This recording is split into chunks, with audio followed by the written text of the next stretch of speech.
Bom dia, tudo bem, meus amores? Vamos começar nossa aula hoje, Desmatamento e Erosão, capítulo 7, páginas 170 e 171. Desmatamento e erosão. Para que o solo possa ser ocupado de modo a atender às necessidades da humanidade, ocorre o desmatamento ou desflorestamento de áreas verdes. Entretanto, o excesso dessa atividade e a falta de planejamento em sua execução trazem graves consequências para a própria humanidade. O desmatamento é um dos mais sérios problemas enfrentados no meio ambiente em que vivemos, afetando significativamente o equilíbrio entre os elementos do planeta. A destruição das áreas verdes provoca uma redução da biodiversidade, eliminando o habitat natural de inúmeras espécies, podendo, por exemplo, causar extinções e, consequentemente, desequilíbrio de cadeia alimentar. Acontece também a perda de recursos naturais, em razão da retirada de matéria-prima, da vegetação para medicamentos, alimentos, móveis, artesanato e muitos outros produtos. Com o desflorestamento, essa forma de recursos igualmente diminui, impactando a economia e a sociedade. Aqui nessa primeira página, nós podemos observar essa vegetação. Então, ela ocorre o quê? Uma grande área que já foi desmatada.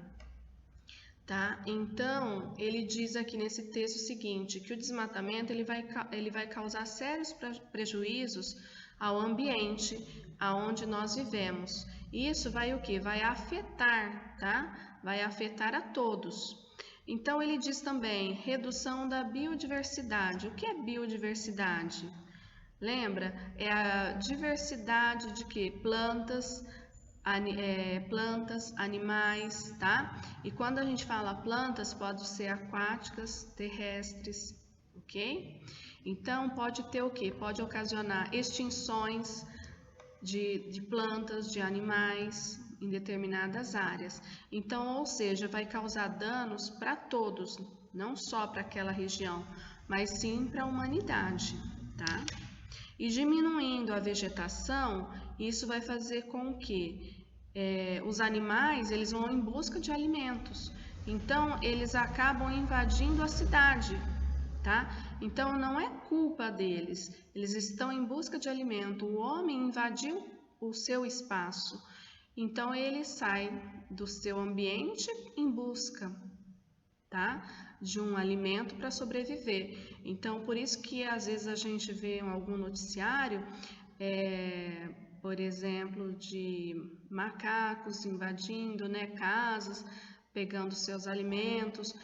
Já vimos também cobras aqui na nossa região, né? Então, isso, eles estão saindo do seu ambiente em busca da sua alimentação, da sua sobrevivência. Lembrando que quem causou foi o homem. Nós temos a imagem, né? As imagens que estão na apostila. A letra A é a área desmatada, aqui no caso ele citou a Amazônia. A B, a floresta desmatada com solo ressecado e pobre, né? E C, a abertura das valas causando a erosão do solo. Os desmatamentos têm efeitos climáticos severos, pois as florestas fornecem umidade para a atmosfera e interferem no ciclo das chuvas. Muitas áreas desmatadas entram em processo de desertificação, com o empobrecimento e o ressecamento do solo, além de grande redução do volume de água dos rios. A erosão é um desgaste natural da superfície do solo por ações do intemperismo. Tem de ser maior em solos sem vegetação, pois a perda das raízes das plantas que formavam uma rede e mantinham sedimentos mais agregados. Com o desmatamento, o solo fica desprotegido, expondo os processos erosivos intensos que provocam desmoronamentos, abrem grandes valas e dificultam ainda mais o uso desse solo. No assoreamento, os sedimentos dos solos das áreas desmatadas são levadas pelas águas das chuvas e acumulam-se no fundo e nas margens dos rios e dos lagos, reduzindo assim o seu volume de água, causando a morte de muitas espécies e podendo até secar esses corpos de água. Quando a área desflorestada é uma mata ciliar, isto é, a que fica nas margens dos rios e dos lagos. O assoreamento é ainda mais intenso conforme mostra a imagem. Então ele está falando ali no início do texto sobre o desmatamento, né, do efeito climático. Então vai ter o quê? Vai ter alterações no período de chuvas, vai ter o quê? Alterações no período também, vamos dizer assim, da plantação, né? Porque se o período de chuva vai ser interferido, então na hora da plantação também. Então muitos agricultores, eles já se organizam para o plantio já na previsão das chuvas e na qualidade do seu solo, tá? E nós vamos ver agora um pouquinho sobre o assoreamento. Tem a imagem, né?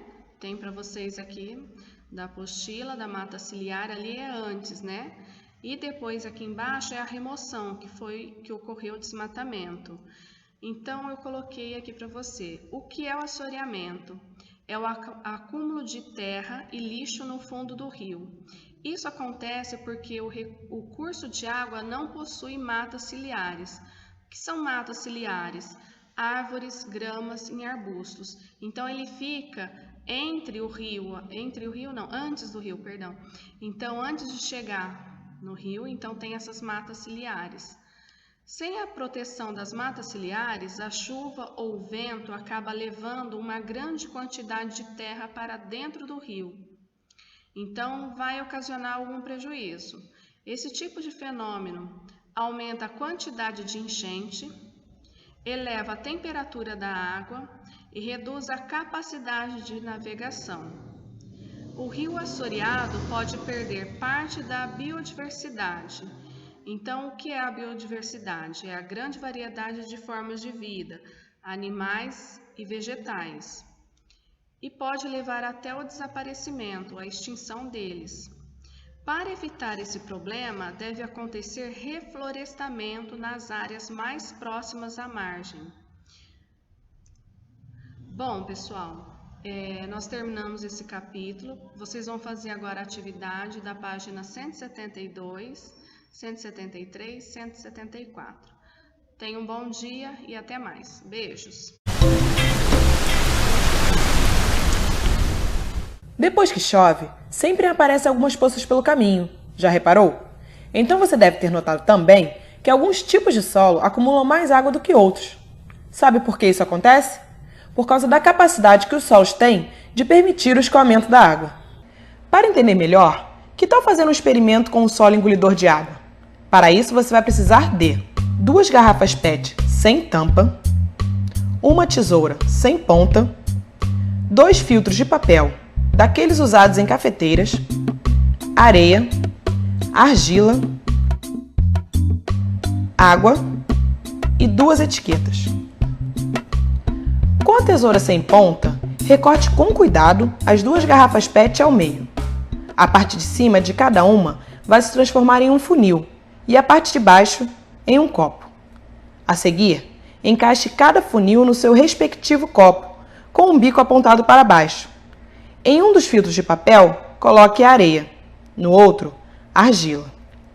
Para não se confundir, escreva areia e argila nas etiquetas e cole nas garrafas. Agora vem a parte mais legal. Coloque um pouco de água em cada um dos funis. O que acontece? No funil com areia, a água passa mais depressa do que no que tem argila. Ela também sai mais limpa. Já sobre a argila se formou uma poça. A areia, por sua vez, ficou apenas molhada. O que tudo isso nos mostra? Ora, que a areia é um solo mais permeável do que a argila. É por isso que nunca vemos muitas poças na praia.